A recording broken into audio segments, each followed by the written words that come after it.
Assalamualaikum warahmatullahi wabarakatuh. Selamat pagi, Bapak Agung Kresna Murtirevai STMM dan Ibu Nofriska Krisania SEMBA. Izinkan saya untuk mempresentasikan skripsi saya yang berjudul Efektivitas Media Sosial Instagram untuk Penyebaran Informasi Pajak, Studi Kasus pada Pekerja Generasi Z di Jakarta.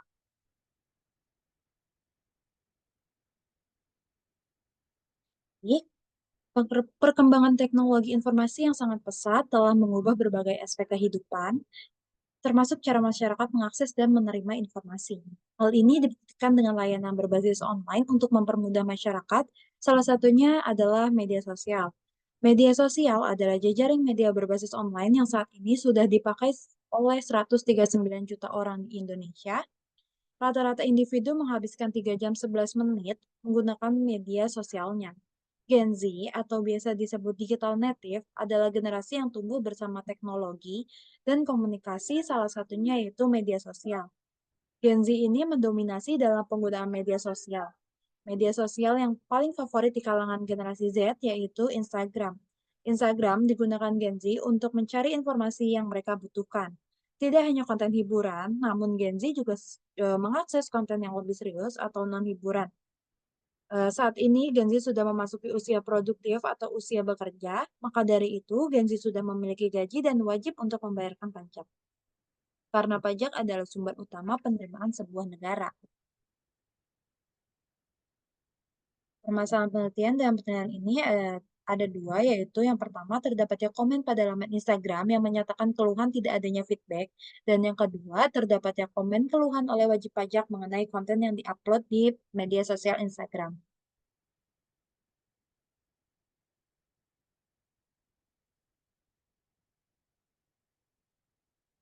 Untuk memperkuat permasalahan, saya melakukan prariset yang di mana dari hasil prariset ini dapat ditarik kesimpulan bahwa penyebaran informasi pajak kepada pekerja generasi Z melalui media sosial Instagram kurang efektif terbukti dengan hasil prariset yang dilakukan, di mana pada hasil yang didapatkan menyatakan bahwa seluruh indikator memiliki masalah. Pertanyaan penelitian dalam penelitian ini yaitu bagaimana efektivitas media sosial Instagram untuk penyebaran informasi pajak pada pekerja generasi Z di Jakarta. Dan tujuan penelitian ini yaitu untuk menganalisis efektivitas media sosial Instagram untuk penyebaran informasi pajak kepada pekerja generasi Z di Jakarta. Dan manfaat penelitian ini yaitu penelitian ini dapat dijadikan referensi untuk penelitian selanjutnya mengenai efektivitas media sosial Instagram untuk penyebaran informasi pajak dan untuk mengetahui seberapa efektif media sosial Instagram sebagai tempat penyebaran informasi krusial seperti pajak pada era digitalisasi saat ini. Kajian pustaka di sini ada dua, ada efektivitas dan efektivitas media sosial. Yang dimana efektivitas media sosial adalah suatu pengukuran dari perform media sosial untuk menentukan tujuan atau hasil yang akan dicapai dengan beberapa kriteria tertentu dalam penilaiannya. Efektivitas media sosial ini diukur menggunakan 5 dimensi, yaitu partisipasi, keterbukaan, percakapan masyarakat, dan keterhubungan. Selanjutnya, penelitian terdahulu, yang pertama berjudul Efektivitas Akun Instagram @infosumbar sebagai media penyebaran informasi sejarah dan budaya Minangkabau, yang diteliti oleh Trio Purti dan Muljoyono tahun 2022 menghasilkan terdapat hubungan nyata antar akun Instagram @infosumbar dengan tingkat keefektivitas akun Instagram @infosumbar.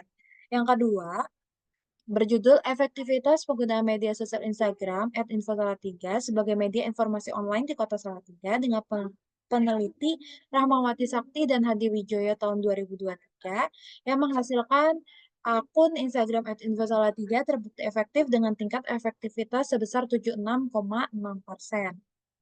Lalu, yang ketiga berjudul Efektivitas Instagram sebagai media informasi Pondok Modern Darul Hijrah Purta Martapura dengan penelitinya Lutfi dan Mubarak, yang dimana hasil penelitiannya penggunaan media sosial Instagram dinyatakan efektif.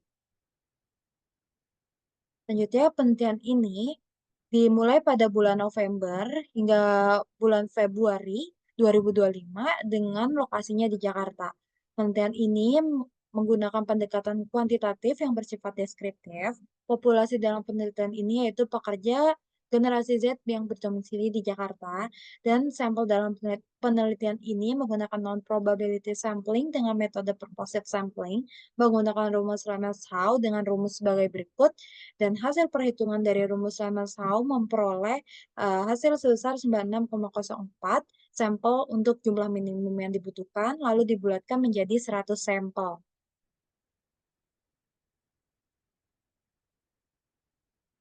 Untuk pengembangan instrumen, definisi konseptualnya, efektivitas media sosial didefinisikan sebagai kemampuan sebuah platform media sosial untuk mencapai tujuan komunikasi dan interaksi seperti penyampaian informasi, mencari, serta mendapatkan informasi, dan juga keterlibatan pengguna. Secara operasional, efektivitas media sosial dalam penelitian ini dapat diukur menggunakan 5 dimensi: partisipasi, keterbukaan, percakapan masyarakat, dan keterhubungan. Konsep operasionalnya dari variabel efektivitas media sosial dengan 5 dimensi, yaitu partisipasi, keterbukaan, percakapan masyarakat, dan keterhubungan, dengan indikator sebagai berikut. Selanjutnya, teknik pengumpulan data. Dalam penyusunan penelitian ini penting menggunakan data berupa data primer. Data primer yang digunakan dalam penelitian ini adalah hasil pengolahan kuesioner dari Google Form. Pengukuran digunakan skala Likert 1 sampai dengan 5. Yang di mana skala Likert 1 itu menyatakan sangat tidak setuju, sampai dengan skala Likert 5 yang menyatakan sangat setuju. Uji validitas dilakukan dengan bantuan program software SPSS. Uji validitas dilihat dari nilai person correlation coefficient dengan rumus sebagai berikut. Uji reliabilitas juga menggunakan software SPSS dengan nilai korban alpha dengan rumus sebagai berikut. Dan teknik analisis data dalam penelitian ini menggunakan teknik analisis deskriptif. Data yang diperoleh atas hasil atau jawaban responden itu akan dijabarkan menggunakan nilai rata-rata atau mean dengan rumus sebagai berikut. Selanjutnya ada hasil dan pembahasan profil responden yang di mana ada berdasarkan jenis kelamin yang didominasi oleh perempuan sesuai dengan sumber data dari Napoleon Cat tahun 2024 bahwa pengguna aktif media sosial Instagram didominasi oleh jenis kelamin perempuan per bulan April 2024 dengan persentase 54,4% jenis kelamin perempuan dan hanya 45,6% yang berjenis kelamin laki-laki. Berdasarkan pendapatan, didominasi oleh pendapatan di range 5 juta hingga 5.999, yang dimana ini sesuai dengan Peraturan Keputusan Gubernur Nomor 829 bahwa UMR atau Upah Minimum Regional Jakarta tahun 2025 sebesar 5.396.761. Dan berdasarkan frekuensi mengakses konten pajak di Instagram, didominasi oleh 3-4 kali sebesar 68%, yang dimana sesuai dengan survei yang dilakukan Databox Kata Data, bahwa konten yang paling disukai oleh para generasi Z adalah konten berita mengenai olahraga di urutan pertama, sedangkan konten mengenai ekonomi, keuangan, atau bisnis berada dalam urutan keempat berita yang disukai generasi Z. Untuk uji validitas, menggunakan uji produk moment person dengan aturan sebuah item dikatakan valid jika R hitung yang didapat lebih besar daripada R table. Setelah dilakukan olah data menggunakan software SPSS dalam uji validitas, dapat dilihat bahwa semua R hitung yang didapat selalu lebih dari taraf signifikan 5% dengan R table 0,195. Lalu untuk uji reliabilitas dalam penelitian ini menggunakan korban alpha, yang dimana suatu alat ukur dikatakan reliable jika nilai dari korban alpanya lebih dari 0,60. Jika nilai korban alpanya kurang dari 0,60 dikatakan tidak reliable. Dan pada tabel ini, nilai korban alpha dari kelima dimensi yaitu partisipasi, keterbukaan, percakapan masyarakat, dan keterhubungan adalah lebih dari 0,60, maka dapat dikatakan reliable. Baik, untuk pertama analisis deskriptif. Untuk uji analisis deskriptif dimensi partisipasi, ada 2 tertinggi, yang dimana pernyataannya menyatakan, "Saya merasa Instagram mendorong saya untuk berkontribusi dalam kampanye informasi pajak." Dan yang kedua, Instagram memudahkan saya untuk memberikan komentar terkait pajak. yang disampaikan. Dari presentasi tersebut dapat disimpulkan, responden cukup setuju bahwa media sosial Instagram memudahkan penggunanya untuk berpartisipasi secara langsung dengan konten pajak yang diupload. Dan dimensi partisipasi ini memiliki pernyataan negatif, yaitu pada nomor 4, yaitu sebesar 11%, dengan pernyataan saya sering memberikan saran terkait pajak kepada akun resmi pajak di Instagram. Hal ini menunjukkan bahwa para pekerja Gen Z yang menjadi kriteria responden tidak semuanya melakukan partisipasi dalam konten pajak yang diupload di media sosial Instagram. Selanjutnya, dimensi keterbukaan ada dua tertinggi. Ya, pernyataannya, saya merasa Instagram adalah platform yang terbuka untuk berbagi pengetahuan terkait pajak. Dan yang kedua, kolom komentar Instagram memungkinkan saya untuk berdiskusi dengan pengguna lain tentang pajak.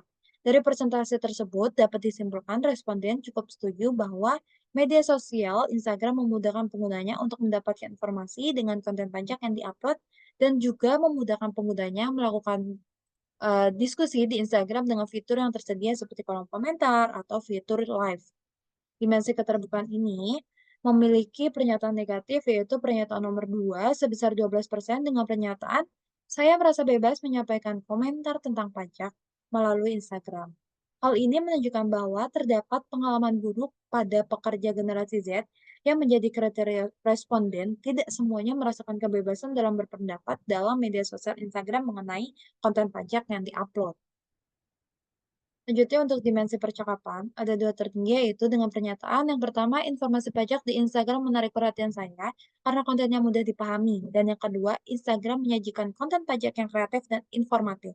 Dari presentasi tersebut dapat disimpulkan, responden cukup setuju bahwa konten yang diupload di media sosial Instagram dapat menarik perhatian pengguna untuk membacanya informasi dari konten tersebut karena konten tersebut mudah dipahami, kreatif, dan inovatif.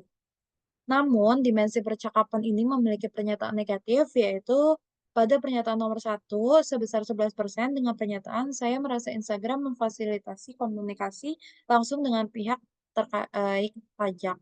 Hal ini menunjukkan bahwa terdapat pengalaman buruk pada para pekerja generasi Z yang menjadi kriteria responden bahwa Instagram dianggap kurang memfasilitasi komunikasi dengan pihak pajak langsung. Selanjutnya, untuk dimensi masyarakat, ada dua tertinggi, yaitu dengan pernyataan, saya tertarik mempelajari isu pajak setelah melihat konten Instagram yang menarik. Dan yang kedua, akun pajak di Instagram mempermudah saya mendapatkan informasi yang saya butuhkan terkait pajak. Dari presentasi tersebut dapat disimpulkan responden cukup setuju bahwa media sosial Instagram dapat mempermudah pengguna serta menarik perhatian penggunanya untuk mendapatkan informasi melalui konten yang menarik dan diupload. Namun, dimensi masyarakat ini memiliki pernyataan negatif, yaitu pada nomor 2, yaitu sebesar 12%, dengan pernyataan saya sering menemukan solusi dari pernyataan terkait pajak melalui Instagram. Hal ini menunjukkan bahwa terdapat pengalaman buruk pada pekerja generasi Z yang menjadi kriteria responden bahwa Instagram dianggap kurang memberikan solusi dari pernyataan yang dikeluhkan. Selanjutnya untuk dimensi keterhubungan juga ada dua tertinggi, yaitu dengan pernyataan yang pertama, Instagram membuat saya lebih mudah menjangkau sumber informasi pajak di luar platform. Dan yang kedua, saya merasa tautan yang dibagikan di Instagram mempermudah akses ke informasi pajak. Dari presentasi tersebut dapat disimpulkan responden cukup setuju bahwa media sosial Instagram dapat mempermudah pengguna untuk terhubung ke situs resmi perpajakan. Namun, dimensi keterhubungan ini memiliki pernyataan negatif, yaitu pada nomor 3 sebesar 12% dengan pernyataan saya merasa konten di Instagram membuat saya tertarik untuk mengunjungi situs resmi pajak. Hal ini menunjukkan bahwa terdapatnya pengalaman buruk pada pekerja generasi Z yang menjadi kriteria responden bahwa konten yang diupload dalam media sosial Instagram kurang menarik perhatian yang untuk langsung mengunjungi situs resmi pajak. Analisis deskriptif dari 5 dimensi yaitu partisipasi, keterbukaan percakapan masyarakat, dan keterhubungan. Penelitian ini menunjukkan bahwa media sosial Instagram sangat efektif dalam penyebaran informasi pajak bagi pekerja generasi Z di Jakarta. Dengan rata-rata yang dari dimensi efektivitas media sosial ini yaitu 4,29. Selanjutnya, ada kesimpulan, berdasarkan hasil penelitian efektivitas media sosial Instagram untuk penyebaran informasi pajak, maka dapat ditarik kesimpulan bahwa media sosial Instagram memperoleh skor 4,29 yang termasuk ke dalam kategori sangat efektif dalam penyebaran informasi pajak dengan kelima dimensi. Yang dimana dimensi partisipasi dilihat dari pengukuran skor rata-rata yaitu 4,30, termasuk ke dalam tingkat interval sangat efektif. Dimensi keterbukaan diukur dari pengukuran skor rata-rata yaitu sebesar 4,28 termasuk dalam tingkat interval sangat efektif. Dimensi percakapan dilihat dari pengukuran skor rata-rata yaitu sebesar 4,29 termasuk dalam interval sangat efektif. Dimensi masyarakat dilihat dari pengukuran skor rata-rata yaitu sebesar 4,29 termasuk dalam tingkat interval sangat efektif, dan dimensi keterhubungan dilihat dari pengukuran skor rata-rata sebesar 4,29 termasuk dalam tingkat interval sangat efektif pula. Ya, implikasi teoritis dalam penelitian mengukur seberapa efektif media sosial Instagram untuk penyebaran informasi pajak ini dihubungkan dengan teori efektivitas media sosial, yang di mana efektivitas media sosial adalah suatu pengukuran dari platform media sosial itu sendiri untuk menentukan sebuah tujuan atau hasil yang akan dicapai dengan beberapa kriteria tertentu dalam penilaiannya. Adapun implikasi praktis pada penelitian ini mengenai dimensi partisipasi, itu pihak DJP harus dapat membuat konten Instagram yang lebih menarik partisipasi atau menarik perhatian para pengguna atau penerima konten pajak, khususnya para Gen Z. Implikasi praktik pada penelitian ini mengenai dimensi keterbukaan, yaitu adanya hal yang harus diperbaiki mengenai kebebasan dalam berpendapat di dalam media sosial Instagram. Implikasi praktif pada penelitian ini mengenai dimensi percakapan, yaitu masih adanya ruang yang harus diperbaiki dalam masalah komunikasi dua arah, khususnya dalam komunikasi dengan pihak pajak secara langsung. Dan untuk dimensi masyarakat, yaitu pihak DJP seharusnya dapat memberikan sebuah jawaban atau solusi mengenai pernyataan atau keluhan yang disampaikan oleh wajib pajak yang dikeluhkan melalui fitur kolom komentar di media sosial atau melalui fitur direct message atau DM di Instagram. Dan untuk dimensi keterhubungan, yaitu masih adanya kekurangan dalam pembuatan konten yang langsung diarahkan ke dalam situs resmi mengenai perpajakan, harus dibuat lebih menarik agar para pembaca atau penerima informasi tersebut langsung klik tautan yang berisikan informasi mengenai perpajakan lebih lanjut. Keterbatasan dalam penelitian ini, yang pertama, dalam melakukan penelitian ini, sampel yang digunakan masih terbilang sedikit, yaitu hanya 100 responden, dan daerah cakupannya tidak cukup luas, yaitu karena masih di Jakarta saja. Kedua, penelitian ini dibatasi pada pengukuran efektivitas media sosial Instagram untuk penyebaran informasi pajak, yang dimana penyebaran informasi di zaman digitalisasi saat ini tidak hanya melalui platform media sosial Instagram saja, melainkan ada platform lain, yaitu seperti TikTok dan lain sebagainya. Dan yang ketiga, dalam melakukan penelitian ini dibatasi pada pendekatan kuantitatif saja. Untuk rekomendasi penelitian selanjutnya, yang pertama, untuk penelitian selanjutnya mengenai efektivitas media sosial Instagram untuk penyebaran informasi pajak dapat menambah jumlah sampel dan memperluas lingkup penelitian, agar penelitian yang dilakukan dapat lebih maksimal. Dua, untuk penelitian selanjutnya, tidak hanya meneliti efektivitas media sosial Instagram untuk penyebaran informasi. Penelitian selanjutnya dapat meneliti dari media sosial lain, salah satunya seperti TikTok, agar dapat menganalisis serta membandingkan dari platform lainnya. Dan yang ketiga, jika menggunakan objek yang sama, direkomendasikan menggunakan pendekatan kualitatif, agar dapat menganalisis bagaimana keefektifan media sosial jika diukur dengan pendekatan kualitatif. Baik, kurang lebihnya mohon maaf. Wabillahi taufiq wal hidayah. Wassalamualaikum warahmatullahi wabarakatuh.